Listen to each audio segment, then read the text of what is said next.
Flowers TV ഇപ്പോൾ യൂട്യൂബിൽ പ്രേക്ഷകർക്ക് ലൈവായി കാണാം. ഉടൻ തന്നെ ഫ്ലവേഴ്സ് കോമഡി യൂട്യൂബ് ചാനലിൽ ജോയിൻ ചെയ്യുക. ശിരൂരിലേക്ക് പോയി കഴിഞ്ഞാൽ 2 മാസത്തിനിടെ ഏറ്റവും നിർണായകമായ ചില കാര്യങ്ങൾ സംഭവിച്ച ദിവസമാണിന്ന്. മണ്ണിടിച്ചിലുണ്ടായ ശിരൂരിൽ കാണാതായ അർജുൻ ഉൾപ്പെടെയുള്ളവർക്കായുള്ള തെരച്ചിൽ തുടരുമെന്ന് ജില്ലാ ഭരണകൂടം പറഞ്ഞിട്ടുണ്ട്. നാവികസേന അടയാളപ്പെടുത്തിയ സ്ഥലത്ത് ഇന്ന് നടത്തിയ തെരച്ചിലിൽ അർജുന്റെ ലോറിയുടെ ഭാഗങ്ങൾ കണ്ടെത്തിയിരുന്നു. റിട്ടയർഡ് മേജർ ജനറൽ എം ഇന്ദ്രപാലിന്റെ നിർദ്ദേശമനുസരിച്ചാകും നാളെ നടക്കുന്ന തെരച്ചിൽ. കൃത്യമായ ഏകോപനവും ദിശാബോധവുമുള്ള തെരച്ചിലാണ് ഇന്ന് നടന്നത്.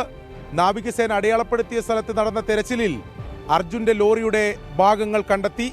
ലോറി ഉടമ മനാഫ് അത് സ്ഥിരീകരിച്ചു.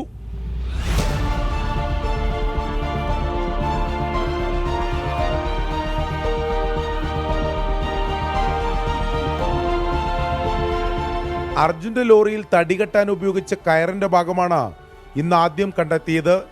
തുടർന്ന് ഡ്രഡ്ജർ ഉപയോഗിച്ച് മണ്ണ് നീക്കം ചെയ്യുന്നതിനിടെ ലോറിയുടെ ക്രാഷ് കാർഡും മരത്തടിയും കണ്ടെത്തി. ഇതെല്ലാം ലോറി ഉടമ മനാഫ് സ്ഥിരീകരിച്ചു. അവിടെ ഓൾറെഡി മാർക്ക് ചെയ്തിട്ടിരിക്കണല്ലോ ആ കയറിനെ, അത് നേവി കണ്ടുപിടിച്ച കയറ്, അതിന്റെ ബാക്കി. വൈകിട്ടോടെ അർജുന്റെ സഹോദരി അഞ്ജു ഉൾപ്പെടെയുള്ളവരെ പ്രത്യേക ബോട്ടിൽ ഡ്രഡ്ജറിലെത്തിച്ചു. ജില്ലാ പോലീസ് മേധാവി, കാർവാർ MLA എന്നിവരുടെ നേതൃത്വത്തിൽ നിലവിലെ സാഹചര്യം ദൗത്യമേഖലയിലെത്തി വിലയിരുത്തി. ലോറി കണ്ടെത്തുന്നതുവരെ തിരച്ചിൽ തുടരുമെന്ന് കാർവാർ MLA സതീഷ് കൃഷ്ണസേൽ പറഞ്ഞു. കാലാവസ്ഥ പ്രതികൂലമായാലും തിരച്ചിൽ പൂർണ്ണമായി അവസാനിപ്പിക്കില്ല. Weather report is bad. We'll stop for one day, not for every day. Every day is our success. We are trying to make success, and we are doing our own efforts on this. Nothing to worry. Your blessings is also required.